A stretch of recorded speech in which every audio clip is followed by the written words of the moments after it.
আমি যাই কিছু করি না কেন, পৃথিবীর কেউ দেখুক বা না দেখুক, একজন আমাকে সর্বদা দেখেন, তিনি কে? রব্বুল আলামিন বলতেছেন, ওয়াল্লাহু মাআকুম আইনামা কুনতুম।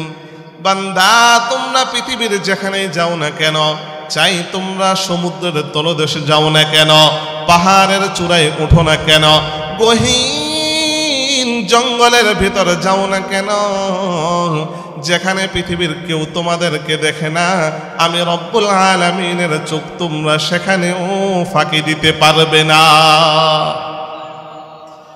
বান্দা যেখানেই থাকো না কেন, আমি রব্বুল আলামিন তোমাদেরকে দেখি। ওই বান্দার ভিতরে যদি আল্লাহর ভয় থাকে, সে জঙ্গলে গিয়েও গুনাহের কাজ করতে পারবে? পারবে না। ওই বান্দার ভিতরে যদি আল্লাহর ভয় থাকে, সে কখনো কোনো দিন পরনারীর দিকে তাকাতে পারবে? রব্বুল আলামিন বলেন, ইয়ালামু খাইনাতাল আয়ুনি ওয়া মা তুখফিস সুদূর। বান্দা, কোথায় কার দিকে তাকাইতেছো? পৃথিবীর মানুষ তো বুঝে না কোন পরনারীর দিকে তুমি তাকাইতেছো, কেউ তোমাকে দেখে নাই। আমি রব্বুল আলামিনের চোখ তুমি কোনো দিন ফাঁকি দিতে পারবে না।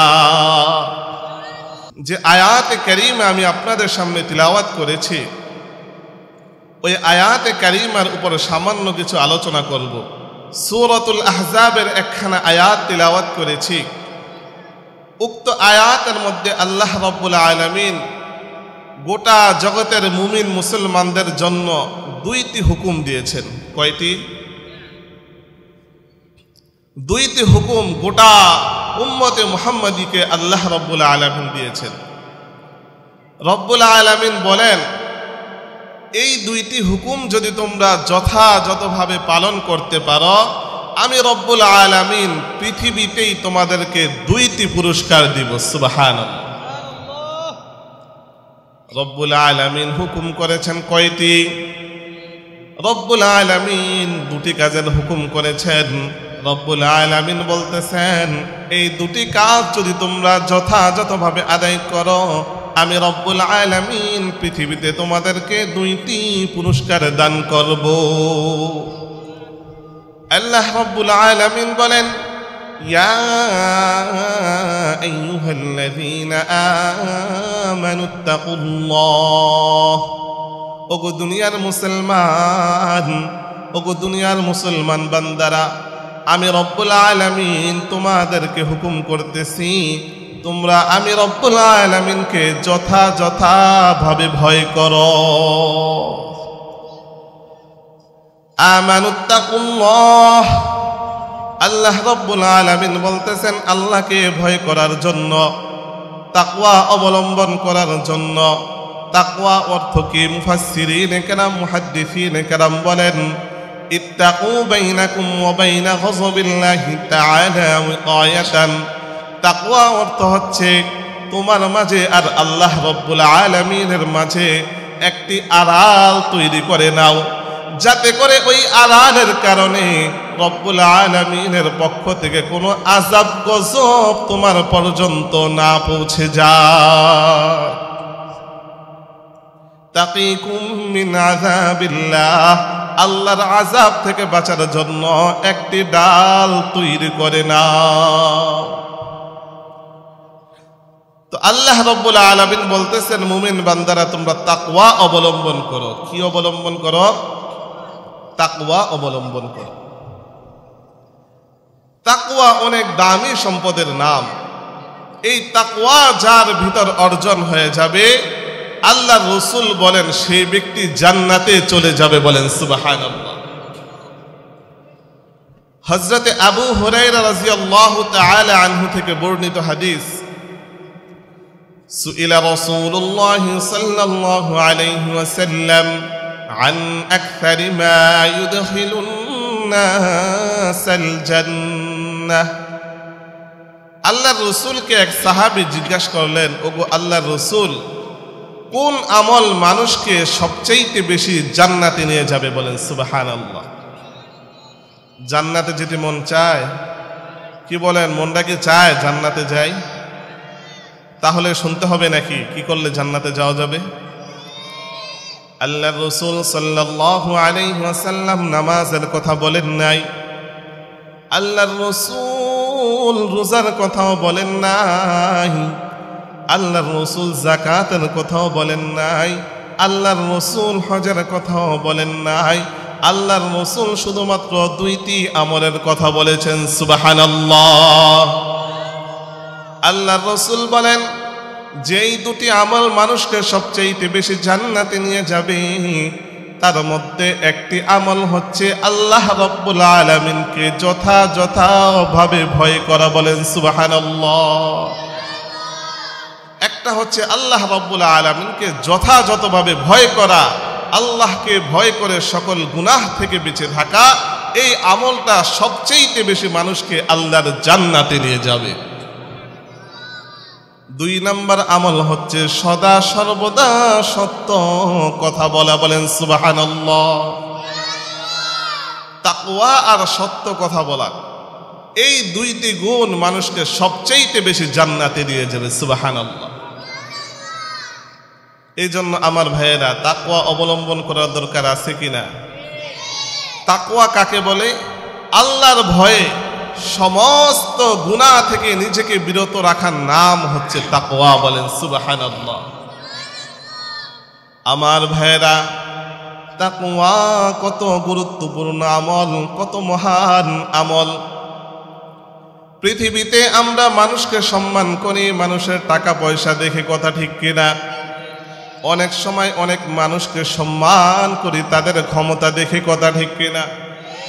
অনেক সময় আমরা মানুষের পদমর্যাদা দেখে মানুষকে বড় মনে করি, কথা ঠিক কিনা? বংশ উঁচু দেখে, বংশ প্রসিদ্ধ হিসেবে মানুষকে সম্মান করি, কথা ঠিক কিনা? আল্লাহ রাব্বুল আলামিন বলেন, বান্দা, আমি আল্লাহ তোমাদের বংশ মর্যাদা দেখে তোমাদেরকে সম্মান করি না। আমি রব্বুল আলামিন তোমাদের টাকা পয়সা দেখে তোমাদেরকে সম্মান করি না। আমি আল্লাহ তোমাদের ক্ষমতা দেখে তোমাদেরকে সম্মান করি না। রব্বুল আলামিন বলেন, আমি তোমাদের ভিতর তাকওয়া দেখি। তোমাদের ভিতর কোন মানুষের মধ্যে তাকওয়া বেশি, আমি রব্বুল আলামিন তোমাদের তাকওয়া দেখে তারপরে তোমাদেরকে সম্মান করি। বলেন সুবহানাল্লাহ। আল্লাহ রাব্বুল আলামিন বলেন, ইন্না আকরামাকুম ইনদাল্লাহি আতকাকুম। তোমাদের মধ্যে যার তাকওয়া সবচেয়ে বেশি, আমি রব্বুল আলামিনের কাছেও তার মর্যাদা সবচেয়ে বেশি। বলেন সুবহানাল্লাহ। যার তাকওয়া তোমাদের মধ্যে বেশি, তার মর্যাদা আমি রব্বুল আলামিনের কাছে বেশি। সুবহানাল্লাহ। এই জন্য আমার ভাইয়েরা, তাকওয়া অর্জন করতে রাজি আছি তো ইনশাআল্লাহ? হাত তুলে আল্লাহকে দেখাই রাজি আছি তো ইনশাআল্লাহ? রব্বুল আলামিন সবাইকে তৌফিক দান করুন। সকলে বলি আমিন। এক সাহাবী নাম হযরত উবাই ইবনে কাব রাদিয়াল্লাহু তাআলা আনহু। এই উবাই ইবনে কাব রাদিয়াল্লাহু তাআলা আনহুকে একদিন হযরত ওমর ফারুক রাদিয়াল্লাহু তাআলা আনহু জিজ্ঞাসা করলো, ও ভাই উবাই ইবনে কাব, আমাকে একটু তাকওয়ার সংজ্ঞা বলে দাও। তাকওয়া কি জিনিস আমাকে একটু বুঝিয়ে বলে দাও। হযরত উবাই ইবনে কাব রাদিয়াল্লাহু তাআলা আনহু ওমর ইবনুল খাত্তাব রাদিয়াল্লাহু তাআলা আনহুকে বললেন, ও ভাই ওমর, আমা সালাকতা যা শাউকিন, তুমি কোনো দিন কাঁটাযুক্ত পথ দিয়ে চলেছো কিনা? হযরত ওমর রাদিয়াল্লাহু তাআলা আনহুকে জিজ্ঞাসা করলেন যে এমন পথের পাশে কাঁটাযুক্ত গাছ, এই ধরনের পথে চলেছো কিনা, কখনো হেঁটেছো কিনা? হযরত ওমর রাদিয়াল্লাহু তাআলা আনহু উত্তর দিলেন, নাম, হ্যাঁ, আমি এমন পথেও চলেছি যেই পথের পাশে কাঁটা আছে। আমরা চলেছি কিনা এমন পথে? পাশে কি খেজুর গাছ, পাশে এমন গাছ যে কাঁটা আছে। তো ওমর রাদিয়াল্লাহু তাআলা আনহু বললেন, নাম, হ্যাঁ, এমন পথ দিয়ে চলেছি যেই পথের পাশে কাঁটাযুক্ত গাছ আছে। হযরতে উবাই ইবনে কাব রাদিয়াল্লাহু তাআলা আনহু ডাক দিয়ে বললেন, ও ভাই উমর, যখন তুমি কাঁটাযুক্ত পথ দিয়ে যাও, এমন পথ দিয়ে যাও যার পাশে কাঁটা আছে, তখন তুমি কিভাবে যাও? হযরতে উমর রাদিয়াল্লাহু তাআলা আনহু বললেন, শাম্মাইতু ওয়াত্তাকাইতু, যখন আমি এমন কোন রাস্তার পাশ দিয়ে যাই যে রাস্তার পাশে কাঁটাযুক্ত গাছ আছে, তখন আমি নিজের কাপড়কে ওই ধরনের গাছ থেকে গুটায় নেই। বলেন সুবহানাল্লাহ। তো যে কথা বলতেছিলাম, হযরতে ওমর রাদিয়াল্লাহু তাআলা আনহু বললেন, আমি যখন কাঁটাযুক্ত রাস্তার পাশ দিয়ে চলি তখন নিজের কাপড়কে গুটায় নেই, নিজের শরীরকে ওই গাছ থেকে গুটিয়ে নেই। বলেন সুবহানাল্লাহ। হযরতে উবাই ইবনে কাব রাদিয়াল্লাহু তাআলা আনহু বলেন, ওয়া যালিকাত তাকওয়া। ও আমার ভাই উমর, দুনিয়ার মধ্যে যখন তুমি বসবাস করবা, পৃথিবীর চতুর্দিকে গুনাহের কাঁটার কোনো অভাব থাকবে না। দুনিয়ার চতুর্দিকে গুনাহের কাঁটা, কোথাও সুদের কাঁটা, কোথাও জিনার কাঁটা, কোথাও ব্যভিচারের কাঁটা, কোথাও অবৈধ লেনদেনের কাঁটা দুনিয়ার চতুর্দিকে ছড়ায় আছে। কথা ঠিক কি রাখ? ও আমার ভাই উমর, যখন তুমি পৃথিবীর মধ্যে চলবা, এই সমস্ত গুনাহের কাঁটা থেকে নিজেকে বাঁচায়া চলার নাম হচ্ছে তাকওয়া। বলেন সুবহানাল্লাহ। পৃথিবীর মধ্যে অনেক ধরনের গুনাহের কাঁটা থাকবে, এই কাঁটাগুলো থেকে নিজেকে বিরত রেখে হেফাজত করে চলার নাম হচ্ছে তাকওয়া। তাকওয়া যদি কোনো মানুষের ভিতর অর্জন হয়ে যায়, পৃথিবীর মধ্যে ওই মানুষটা হয়ে যায় সর্বশ্রেষ্ঠ মানুষ। বলেন সুবহানাল্লাহ। আল্লাহ রাব্বুল আলামিন বলেন, ইন্না আকরামাকুম ইনদাল্লাহি আতকাকুম, তোমাদের কাছে যার টাকা আছে তার দাম বেশি, যার ক্ষমতা আছে তার দাম বেশি, যার বংশ মর্যাদা আছে তার দাম বেশি। আমি রব্বুল আলামিনের কাছে এগুলোর কোনো দাম নাই। আমি রব্বুল আলামিন তোমাদের অন্তরগুলো দেখি, কার অন্তরের মধ্যে তাকওয়া বেশি। যার অন্তরের মধ্যে তাকওয়া বেশি, আমি রব্বুল আলামিনের কাছে তার মর্যাদাও সবচাইতে বেশি। এই জন্য আমার ভাইয়েরা, যার ভিতর তাকওয়া নামক গুণ চলে আসবে, ওই লোকটা পৃথিবীর মধ্যে সবচাইতে শ্রেষ্ঠ মানুষ হয়ে যাবে।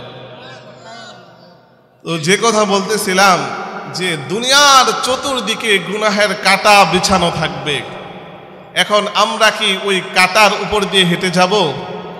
তাহলে আমরা ওই কাঁটাগুলো থেকে নিজেদেরকে হেফাজত করে নিজেদের জীবনকে রক্ষা করব। কথা ঠিক কি রাখ?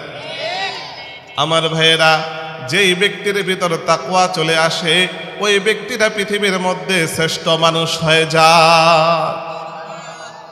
সাহাবায়ে কেরাম রিদওয়ানুল্লাহি আলাইহিম আজমাইন, ওই সময়ের আরবের মধ্যে সবচেয়ে বর্বর জাতি ছিল এই আরবরা। সারা বৎসর তাদের মধ্যে মারামারি হানাহানি লেগেই থাকত। যখন তারা আল্লাহর রাসূলের হাতে বায়াত হলেন, ইসলাম গ্রহণ করলেন, নিজেদের জীবনটাকে তাকওয়া দিয়ে সাজিয়েছেন, তখন তারা পৃথিবীর মধ্যে সবচেয়ে শ্রেষ্ঠ মানুষ হয়ে গিয়েছে।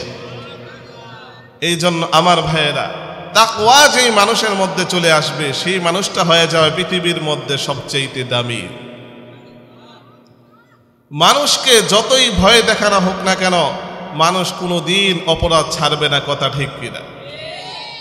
কোন এক সন্ত্রাসীকে যদি জেলখানার মধ্যে ভরে রাখা হয়, ছাড়া পাওয়ার পরে আরো বড় সন্ত্রাসে পরিণত হয়। কথা ঠিক কিনা?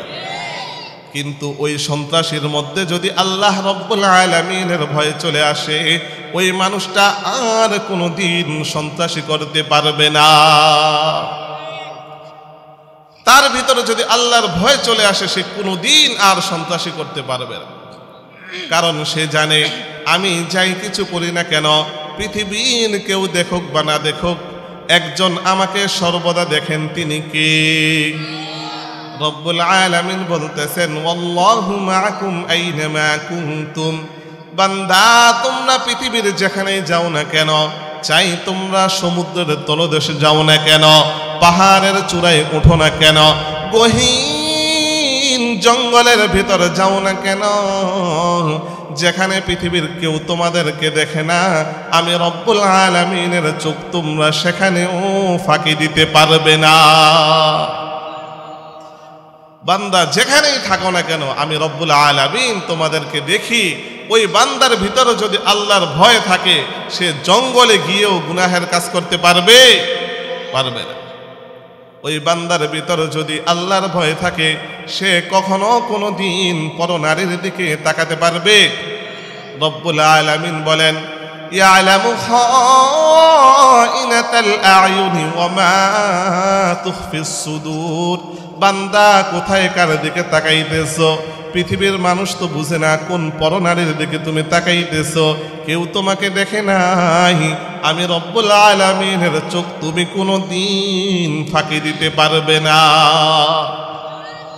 এই জন্য আমার ভাইয়েরা, নিজেদের ভিতর তাকওয়া অবলম্বন করতে হবে, আল্লাহর ভয় সদা সর্বদা জাগ্রত রাখতে হবে। যদি রব্বুল আলামিনের ভয় কোনো মানুষের মধ্যে চলে আসে, ওই মানুষটা আর কোনো দিন গুনাহ করতে পারবে না। একটি ছোট্ট ঘটনা শোনাই, হযরতে ওমর ইবনুল খাত্তাব রাদিয়াল্লাহু তাআলা আনহুর ঘটনা।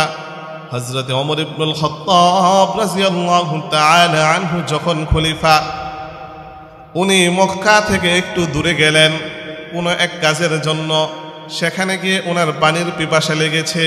কি করবেন? চতুর্দিকে খালি মরুভূমি, বালি আর বালি, পানির কোনো চিহ্ন নাই। হঠাৎ দূরে দেখতে পেলেন একজন রাখাল, সে কিছু বকরি চড়াইতেছে। রাখালের কাছে গিয়ে বললেন, ওগো ভাই রাখাল, আমাকে তুমি কিছু দুধ পান করাও। রাখালকে বললেন, আমাকে কিছু দুধ পান করাও, কারণ ছাগলের দুধ অনেক ঘন, এর দ্বারা পিপাসাও নিবারণ হয়, আবার কি হয়, ক্ষুধাও নিবারণ হয়। বলেন সুবহানাল্লাহ। এই শক্তি দিছে কে? ছাগলের দুধের মধ্যে এই শক্তি দিছে কে? আল্লাহ। তো ওমর রাদিয়াল্লাহু তাআলা আনহু বললেন, ভাই আমাকে একটু ছাগলের দুধ পান করাও, এর দ্বারা আমার ক্ষুধাও নিবারণ হবে, পিপাসাও মিটে যাবে। ওই রাখাল ছিলেন তাকওয়াওয়ালা। বলেন সুবহানাল্লাহ। রাখাল বললেন, না, আমার পক্ষে সম্ভব না। হযরতে ওমর রাদিয়াল্লাহু তাআলা আনহু বুঝে ফেললেন রাখালের ভিতর আল্লাহর ভয় আছে, তো আরেকটু পরীক্ষা করে দেখা যাক আসলেই কি আল্লাহর ভয় আছে কিনা। অনেক মানুষ টাকার কাছে নিজের ঈমানটাকে বিক্রি করে দেয়, কথা ঠিক কিনা? যখন ঈমানের পরীক্ষা আসে তখন বোঝা যায় কারা সত্যিকারে মুমিন আর কারা মিষ্টি খাওয়া মুমিন, কথা ঠিক কিনা? হযরতে ওমর ইবনুল খাত্তাব রাদিয়াল্লাহু তাআলা আনহু বললেন, ও ভাই রাখাল, তোমাকে একটি প্রস্তাব দেই। তুমি তো রাখাল মানুষ, টাকা পয়সা বেশি নাই, এর দ্বারা তোমারও লাভ হবে, আমারও উপকার হবে। তুমি কিছু টাকার বিনিময়ে আমার কাছে একটা ছাগল বিক্রি করে দাও। রাখাল বলল যে, আমি যে তোমার কাছে একটা ছাগল বিক্রি করে দিব, এই ছাগলের মালিক তো আমি না। এই ছাগলের মালিক কে? আমি না। আমার যে মালিক, সে সকালবেলা আমার কাছে ছাগলগুলো দিয়ে যায়, বিকালবেলা গুনে নিয়ে যায়। ওমর রাদিয়াল্লাহু আনহু বললেন যে, একটা ছাগল তো এদিক সেদিক যাইতেই পারে, হাজার হাজার ছাগল, এর মধ্যে এদিক সেদিক যদি একটা চলে যায়, তোমার মালিক যদি জিজ্ঞাসা করে বলবে একটা হারায় গেছে, কিন্তু বাঘে খায়া লাইছে। ওই সময় যখন তখন বাঘ চলে আসতো। এই প্রস্তাব ওমর রাদিয়াল্লাহু তাআলা আনহু তাকে পরীক্ষা করার জন্য দিলেন। সে একটা আজব কথা বলেছে, একটি দামি কথা বলেছে। আমার ভাইয়েরা, ওই রাখালের ভিতরে তাকওয়া ছিল, আল্লাহর ভয় ছিল। ওই রাখাল বলতেছে, ও ভাই তুমি কে? তোমাকে আমি চিনি না। আমি যদি তোমাকে একটি ছাগল দিয়ে দেই, আমার মালিকের কাছে আমি জবাব দিতে পারবো, কোনো অসুবিধা হবে না। কিন্তু আমার মালিকের বড় মালিক আল্লাহ রব্বুল আলামিন, আমি কিভাবে তার কাছে জবাব দিব? তিনি তো আমার সবকিছু দেখতেছেন। হাসরের ময়দানে যখন আমাকে জিজ্ঞাসা করবেন, তখন আমি কিভাবে এই ছাগলের জবাবটা রব্বুল আলামিনের কাছে দিব? একজন রাখালের ভিতর এত পরিমাণে আল্লাহ রব্বুল আলামিনের ভয় ছিল, সুবহানাল্লাহ। হযরতে ওমর বলতেছেন, ও ভাই রাখাল, তোমার মতো মানুষ যদি আমার দেশে থাকে, আমার দেশটা সোনার দেশে পরিণত হয়ে যাবে। এই জন্য আমার ভাইয়েরা, যদি এই দেশের মানুষের ভিতরে তাকওয়া থাকতো, মানুষগুলো সব সোনার মানুষে পরিণত হয়ে যেত, কথা ঠিক কিনা? এই দেশের শাসকদের ভিতর যদি তাকওয়া থাকতো, তারা কোনো দিন জনগণের অধিকার লুটপাট করে খেতে পারতো না, কথা ঠিক কিনা? এই দেশের শাসকরা যদি ওমর রাদিয়াল্লাহু তাআলা আনহুর মতো হতো, নিজের সন্তান যদি কোনো অপরাধ করত, তাদেরকেও ফাঁসির কাস্টে ঝুলাতো, কথা ঠিক কিনা? ও আমার ভাইয়েরা, আমরা যদি আমাদের অধিকার ফিরে পেতে চাই, স্বাধীনতার পর বহু সংগ্রাম করেছি নিজেদের অধিকার ফিরে পাবার জন্য, কোনোদিন আমরা নিজেদের অধিকার ফিরে পাই নাই, কথা ঠিক কিনা? যদি আমাদের নিজেদের অধিকার ফিরে পেতে হয়, অবশ্যই অবশ্যই তাকওয়াওয়ালা কোনো মানুষকে আমাদের শাসক নির্বাচন করতে হবে, কথা ঠিক কিনা? কারণ শাসক যদি তাকওয়াওয়ালা হয়, সে কোনোদিন এই জনগণের অর্থ লুটপাট করতে পারবে, এই দেশের সম্পদ লুটপাট করে বেগম পাড়ায় নিয়ে বাড়ি করতে পারবে, এই দেশের জনগণের অর্থ সম্পদকে ধ্বংস করে জনগণকে আয়না ঘরে বন্দি করে অপর দেশে গিয়ে পালাতে পারবে? আমার ভাইয়েরা, আমাদেরকে অঙ্গীকার করতে হবে, সামনে থেকে যখন আমরা শাসক নির্বাচন করব, অবশ্যই অবশ্যই কোনো কোরআনওয়ালা, কোনো হাদিসওয়ালা, কোনো তাকওয়াওয়ালা ব্যক্তিকে আমরা শাসক নির্বাচন করব ইনশাআল্লাহ। আল্লাহ রাব্বুল আলামিন আমাদেরকে তৌফিক দান করুন, সকলে বলি আমিন। যদি আমরা কোনো কোরআনওয়ালাদেরকে সংসদে নিতে না পারি, দেশের ক্ষমতায় যদি কোনো কোরআনওয়ালাদেরকে নিতে না পারি, তাহলে আমরা অতীতের মতো আবারও জুতার বাড়ি খেতে থাকবো, কথা ঠিক কিনা? যার ভিতর তাকওয়া নাই, যে রব্বুল আলামিনের হক আদায় করে না, সে কশিন কালেও এই বাংলার জনগণের অধিকার আদায় করতে পারে না, কথা ঠিক কিনা? এই জন্য যে রব্বুল আলামিনের হক আদায় করে, আমার ভাইয়েরা, অবশ্যই অবশ্যই সে এই দেশের জনগণের অধিকার আদায় করবে, কথা ঠিক কিনা? আল্লাহ রাব্বুল আলামিন আমাদেরকে তৌফিক দান করুন, সকলে বলে আমিন। তো যে কথা বলতেছিলাম, তাকওয়া এত বড় গুণ, এই গুণটা যদি কোনো মানুষের মধ্যে চলে আসে, সেই মানুষটা সোনার মানুষে পরিণত হয়ে যায়। হযরতে ওমর রাদিয়াল্লাহু তাআলা আনহুর মধ্যে তাকওয়া ছিল কিনা? হযরতে ওমর রাদিয়াল্লাহু তাআলা আনহু অর্ধ পৃথিবীরও বেশি জায়গার শাসক ছিলেন, সুবহানাল্লাহ। ওই হযরতে ওমর রাদিয়াল্লাহু তাআলা আনহু বলতেছেন, এত বিশাল সাম্রাজ্যের অধিপতি ওমর রাদিয়াল্লাহু তাআলা আনহু, উনি বলতেছেন, ফুরাত নদীর পারে যদি কোনো একটি কুকুর, মানুষটা যদি একটি কুকুর না খেয়ে আমার শাসনামলে মারা যায়, রব্বুল আলামিনের কাঠগড়ায় আমাকে দাঁড়াতে হবে। ও উমর, তুমি তো শাসক ছিলে, তুমি শাসক থাকা অবস্থায় কিভাবে একটি কুকুর না খেয়ে মারা যায়? এই চিন্তায় হযরতে ওমর রাদিয়াল্লাহু তাআলা আনহুর জীবন বেকুল হয়ে থাকতো, বলেন সুবহানাল্লাহ। একটা কুকুর যদি না খেয়ে মারা যায়, আমাকে রব্বুল আলামিনের কাছে জবাবদিহি করতে হবে। আর আজকে কি তামসা শুরু হয়ে গেছে, মানুষ না খায় মারা যায়, কথা ঠিক কিনা? যাদেরকে শাসক বানানো হয়, মানুষের চাল খায়, কথা ঠিক কিনা? মানুষের ডাল খায়, কথা ঠিক কিনা? এমনকি পাবলিকের জন্য টয়লেট বরাদ্দ হয়, ওই টয়লেট পর্যন্ত খেয়ে ফেলে, বলেন নাউজুবিল্লাহ। এমন শাসকদেরকে আমরা চাই? এমন শাসককে আমরা চাই? আমরা চাই হযরতে ওমর ইবনুল খাত্তাব রাদিয়াল্লাহু তাআলা আনহুর মতো একজন শাসক, কথা ঠিক কিনা? আল্লাহ তাআলা আমাদেরকে তৌফিক দান করুন, সকলে বলে আমিন। তো যে কথা বলতেছিলাম, প্রথম গুণ, যে গুণ মানুষকে সবচেয়ে বেশি জান্নাতে নিয়ে যাবে, সেই গুণের নাম কি? তাকওয়া।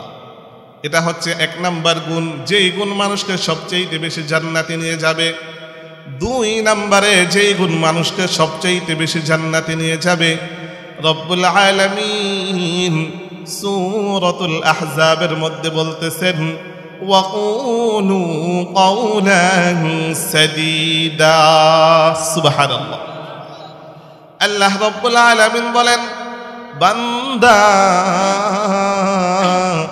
তুমি পৃথিবীর যেখানেই থাকো না কেন, যেই জায়গায় থাকো না কেন, যেই অবস্থায় থাকো না কেন, সদা সর্বদা সত্য কথা বলবে। বলেন সুবহানাল্লাহ।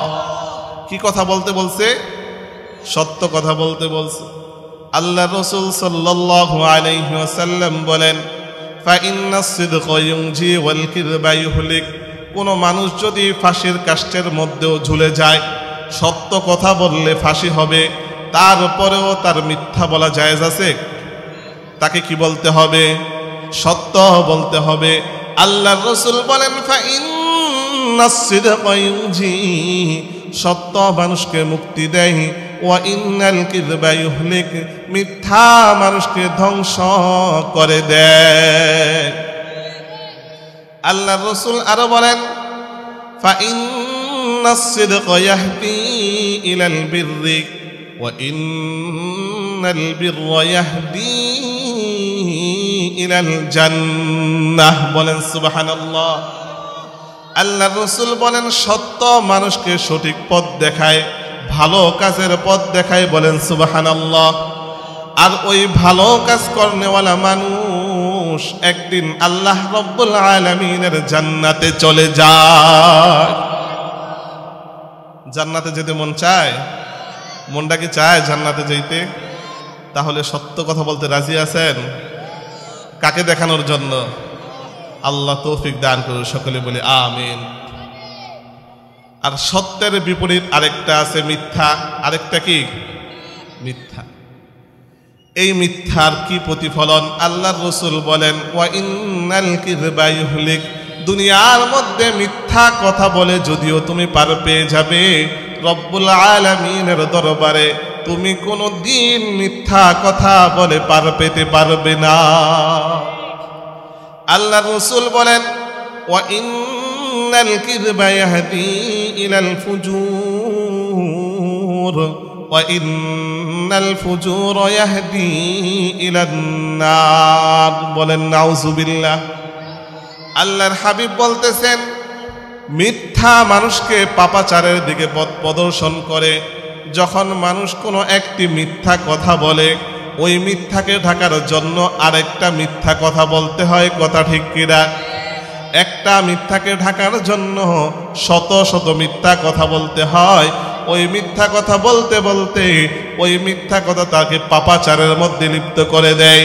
আল্লাহর হাবিব বলেন, ওয়া ইন্নাল ফুজুরা তাহদি ইলান নার, মিথ্যা পাপাচার মানুষকে একদিন আল্লাহর তৈরি ভয়ঙ্কর জাহান্নামের দিকে নিয়ে যাবে। নাউযুবিল্লাহ। এই জন্য আমার ভাইয়েরা, সদা সর্বদা কি কথা বলতে হবে? কি কথা বলতে হবে?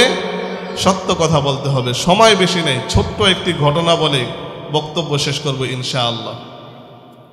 আমাদের একজন মুরব্বী, ফাজাইলে আমালের লেখক মাওলানা জাকারিয়া রহমতুল্লাহি আলাইহির বাবা হযরতে ইয়াহইয়া কান্ধলবী রহমতুল্লাহি আলাইহি, ওনার একটি ঘটনা। হযরতে ইয়াহইয়া কান্ধলবী রহমতুল্লাহি আলাইহি যখন জীবিত ছিলেন, তখন কান্দালা ভারতের একটি জায়গা, সেখানের মধ্যে একটি জায়গা নিয়ে হিন্দু আর মুসলমানদের মধ্যে দ্বন্দ্ব চলতেছে। জায়গা নিয়ে আপনাদের এলাকায় দ্বন্দ্ব আছে না নাই? আছে না নাই? ও আমার ভাইয়েরা, জায়গা নিয়ে দ্বন্দ্ব কইরো না, যার জায়গা তাকে দিয়ে দাও। জায়গা নিয়ে দ্বন্দ্ব কইরা লাভ নাই। দ্বন্দ্ব কইরা হয়তো 1 কাঠা পাইবা, নয়তো 2 কাঠা, নয়তো 5 কাঠা, নয়তো 10 কাঠা, কিন্তু যখন দুনিয়া থেকে চইলা যাইবা 3.5 হাতের চাইতে একটু জায়গাও বেশি পাইবা না। কথা ঠিক কিনা? এজন্য আমার ভাইয়েরা, জায়গা নিয়ে দ্বন্দ্ব করা যাবে? কারণ সর্বশেষ যখন আপনি কবরে চলে যাবেন, জায়গা কতটুকু? 3.5 হাত। এই জন্য জায়গা নিয়ে দ্বন্দ্ব করা যাবে না। হযরত ইয়াহইয়া কান্ধলবী রহমতুল্লাহি আলাইহির জামানায় মুসলমান ও হিন্দুদের মাঝে একটি জায়গা নিয়ে দ্বন্দ্ব শুরু হয়। বিচারক কোনো সুস্পষ্ট প্রমাণ না পাওয়ার কারণে বিচার করতে পারতেছেন না। একদিন বিচারক বললেন, তোমাদের এলাকার মধ্যে সবচেয়ে প্রাচীন মুরব্বী যদি কোনো মানুষ থাকে, ওই মানুষকে আমার কাছে নিয়ে আসো। সে যার পক্ষে সাক্ষী দিবে, আমি বিচারক তার পক্ষে তার কথা অনুযায়ী ফয়সালা করে দিব। তো বিচারক এই কথা বলছে। বিচারক ছিলেন ন্যায়পরায়ণ, যদিও হিন্দু বিচারক ছিলেন। কি ছিলেন? ন্যায়পরায়ণ। বর্তমানে বহু মুসলমান বিচারক কিন্তু ন্যায়ভাবে বিচার করে না, কথা ঠিক কিনা? তো হযরতে ইয়াহইয়া কান্দলবী রহমতুল্লাহি আলাইহি উনি গেলেন, যাওয়ার পরে উনি বললেন যে এই জায়গায় সর্বপ্রথম হিন্দুরা তাদের মন্দির করেছিল। মুসলমান হয়ে কাদের পক্ষে সাক্ষী দিলেন? হিন্দুদের পক্ষে। মুসলমান হয়ে কাদের পক্ষে সাক্ষী দিচ্ছেন? বিচারক হিন্দুদের পক্ষে সাক্ষী দিয়ে দিলেন যে এই জমিন হিন্দুদের। কাদের? হিন্দুদের। পরে ওই দিন সমস্ত হিন্দুরা রাতের বেলা তাদের টনক নড়ল, একজন মুসলমান হয়ে পরাজয় নিশ্চিত জেনেও তারপরে আমাদের হিন্দুদের পক্ষে ফয়সালা দিছে। যেই ধর্ম একজন মানুষকে সঠিক কথা বলতে শিখায়, ওই ধর্ম ছাড়া আর বসে থাকা যায় না। ওই এলাকার সমস্ত হিন্দুরা রাতের বেলা তাহাজ্জুদের সময় হযরতে ইয়াহইয়া কান্দলবী রহমতুল্লাহি আলাইহির কাছে গিয়ে ইসলাম গ্রহণ করে মুসলমান হয়ে গিয়েছেন। বলেন সুবহানাল্লাহ। এজন্য আমার ভাইয়েরা দুইটা গুণ অর্জন করতে হবে। কয়টা? এক হচ্ছে তাকওয়া, 2 নম্বর হচ্ছে সত্য কথা। এই 2 গুণ সবচেয়ে বেশি মানুষকে কোথায় নিয়ে যাবে? আল্লাহ আমাদের সবাইকে জান্নাতে যাওয়ার তৌফিক দান করুন। সকলে বলে আমিন। ওয়া আখির দাওয়ানা আলহামদুলিল্লাহি রাব্বিল আলামিন। আসসালামু আলাইকুম ওয়া রাহমাতুল্লাহি ওয়া বারাকাতুহু।